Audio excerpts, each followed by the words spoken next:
I'm Ida. Standing in the middle of the room, surrounded by 40 pairs of eyes, I felt a mix of nervousness and determination. It was the HOA welcome reception at my new condo, and my so-called family had crashed the event, trying to cause a scene. Diane, in her coral linen dress, was the first to make a grand entrance, carrying a green Pyrex casserole dish like a peace offering. Behind her were my adopted brother Leo, his wife Nora, and Nora's brother, a real estate agent named Carl. They pushed their way into the room, acting as if they had every right to be there. Diane stepped up to me, putting one hand on the back of the empty chair next to me and raising her voice. Ida, sweetheart, we all need to clear the air. You can't keep avoiding family. It's not healthy for you, and it's not fair to your brother. Leo, looking tired and a bit lost, chimed in. Ida, you took my share. You bought all this with our parents' money. You owe me a real conversation. Nora, with her fake sympathy, added, We've been trying so hard to be patient, Ida. You won't even pick up the phone. Carl, standing near the cheese board, smiled with a practiced calm, saying, We're just here to mediate, ma'am. Nobody wants a scene. I took a deep breath and reached down to the canvas toe to my feet. I lifted it onto my lap, opened the top, and pulled out 4 white, legal-sized envelopes, addressed in black pen. I stood up and walked over to where they were standing. I gave Leo envelope A first. He took it, looking at me with a confused expression. I gave Nora envelope B, and she held it with both hands, as if unsure what it was. Diane's hand twitched as she received envelope C, and Carl took envelope D, his face going pale. Inside each envelope, I said calmly, is exactly what each of you has been asking for. Clarity. My lawyer, MS. Harper, stepped forward from behind my chair. She placed her business card on the white tablecloth in front of Leo. MS. Harper, partner at Thompson & Associates. I'm Ida's counsel of record. I'd strongly recommend reading the contents before you continue this conversation. Leo slowly opened envelope A. The will was on top. He stared at the title page for a few seconds, then flipped to the codicil. As he read the line about my role as the primary caregiver to our parents, his eyes started to get wet. Dad wrote this, he said in a whisper. But Nora snatched the letter out of his hand. She's lying, Leo. This is forged. Leo shook his head slowly. Nora, that's his handwriting. Nora's face changed and she snapped. Leo, don't be weak. She's manipulating you. We talked about this. Diane, who had opened her envelope, started to yell. This is an ambush. You invited us here to humiliate us in front of strangers. I didn't raise my voice. Mrs. Thompson, none of you were invited. You introduced yourselves to Mrs. Henley as family of the new resident. There are 40 people here who heard you do it. Marge, an elderly neighbor who had become a friend, stood up at our table. I heard her say it, she said firmly. Mrs. Henley, the HOA president, nodded in agreement. Nora switched into a different mode, tears flowing easily. Ida, you don't understand what this has done to our family. To Leo. He cries himself to sleep. Do you even care? I looked at Leo, who was looking at the floor. Nora, you're the only one in this room who has cried about my mother in front of me before tonight. Leo visited her only a few times in the 15 months she was sick. Carl tried to intervene. Listen, why don't we all just step outside, calm down, take a beat? MS. Harper cut in. No one is stepping outside. The cease and desist is effective immediately. Any further contact with my client comes through me. The packet you're each holding includes my office line. I will respond Monday morning. Diane lifted the envelope toward MS. Harper, this is harassment. You can't just. MS. Harper interrupted. I can, and I have the privacy violation citation on page 2.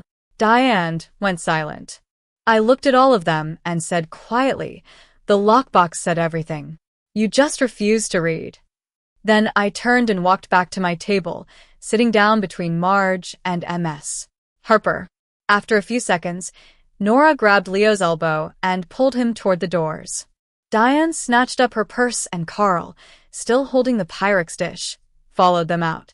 The doors closed behind them, and there was a moment of silence. Then Marge clapped softly, and Mrs. Henley said, "Well, let's get to the food, shall we?" To understand how I got here, I have to go back a few months. My parents, a hard, working couple in a small town in Oregon, were the most loving people. My father, Mr. Johnson, was a carpenter, and my mother, Mrs. Johnson, was a school librarian. They were kind, hearted, and always taught me the value of hard work and family. But my mother was diagnosed with stage 4 pancreatic cancer. I had been working as a paralegal at Thompson and Associates for 12 years. When I asked my boss, Ms. Harper, if I could work remotely to take care of my mother, she immediately said yes. I moved back into our family home on Maple Street. We turned my old bedroom into a hospice room. The hospital bed arrived on a Thursday, and the oxygen concentrator hummed day and night. I learned how to change the medical supplies in the middle of the night without waking my mother. Leo, my adopted brother, visited only a handful of times in those 15 months. His wife, Nora, never came inside the house. Once, she dropped Leo off in the driveway and waited in the car with the engine running while Leo stayed for about half an hour. I was too exhausted to be angry. I was focused on taking care of my mother. My father passed away suddenly from a heart attack in February. He was working on a small wooden project in the backyard when he collapsed. I drove home from work and sat with him until the ambulance came. My mother, too weak to come outside, watched from the kitchen window. She didn't cry until a few days later when we were picking out the casket. After my father's death, it was just me and my mother. She was getting weaker, but her spirit was still strong. She would trace the pages of her old library books with one finger, and I would sit by her side, holding her hand. My mother passed away in July. The hospice nurse, a kind woman named Mrs. Davis, sat with me for hours after she took her last breath. The funeral was a sad and somber event. Leo and Nora arrived late. Nora kissed my cheek and whispered, "I'm so sorry for your loss," but it felt insincere. A few months later, we went to the law office to read the will. Thompson, an elderly and gentle lawyer, read it aloud. The house on Maple Street and its contents were left to me because I had been the primary caregiver to my parents. The brokerage account, the life insurance policy, and the savings account were split 60/40, with the larger share going to Leo. Leo went red in the face, but he didn't say anything during the reading. Nora, however, raised her hand like a student in a classroom. Ms. Thompson, just to clarify, this is the only valid version of the will, right? Ms. Thompson assured her that it was. After the reading, Nora caught up with me in the parking lot. She put her hand on my forearm and said, "Ida, we should have a family meeting to discuss how to split this fairly." I looked at her hand, and then at her face. The will is what Dad and Mom wrote. I didn't have a say in it. She gave me a tight smile and let go. I drove back to the office and asked for certified copies of the will. Then I went to the local bank and opened a safety deposit box, number 321. I put the copies inside and locked the drawer. In the following months, I realized that I couldn't stay in the old house. It was filled with too many memories, and it was becoming a burden. I called a real estate agent and listed the house. We had several offers, and I accepted an offer from a young couple for $450,000. I didn't tell Leo until the contract was signed. When I called him from the grocery store parking lot, his voice tightened. "You're selling Mom and Dad's house?"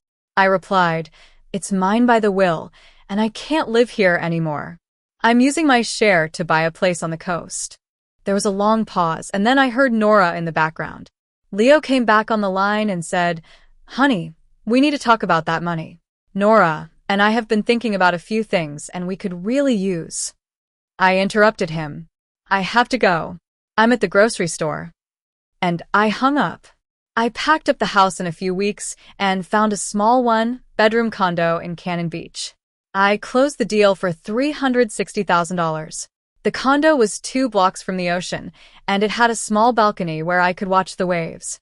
On the second morning in my new condo, before I even unpacked the kitchen, Leo walked in. He took my keys from the entry table and put them in his jacket pocket. "You don't need this house," he said. "Tomorrow, I'm traveling with Nora's family. I can drop you off at a shelter." I stood there, shocked but not arguing. An hour later, I texted him 3 words: "Look inside Dad's lockbox." He called me back in 4 minutes, but I let it go to voicemail. I then called MS. Harper. He came over. He took my keys and said he'd drop me off at a shelter. I told her. She said, "Monday morning, my office, 8:30. Bring your phone with the texts. Don't engage. Don't argue. Let it run." Over the next few days, Leo left several voicemails. He was confused, annoyed, and even threatened to talk to a lawyer. I wrote down the time and content of each voicemail on a yellow legal pad. On Monday, I drove to the bank and opened the safety deposit box. Inside were 3 things: a certified copy of the will, a handwritten letter from my father, and a sealed envelope from my mother. The letter from my father said, "Ida, your mother and I know who has carried this family. We watched who showed up when I was in the hospital and who took care of us in our final years. Don't let anyone take this house from you. Use it for yourself." The sealed envelope from my mother had a note on the front: "Ida, read when you need it, not before." I didn't open it yet. A few days later, Diane, Nora's mother, showed up at my condo with a casserole dish. She talked about family healing and how Leo had been crying. She used the word sweetheart a dozen times. I asked her to refrigerate the casserole, and I found a note under the lid that said, "Call your brother." That night, I was added back to the family group chat.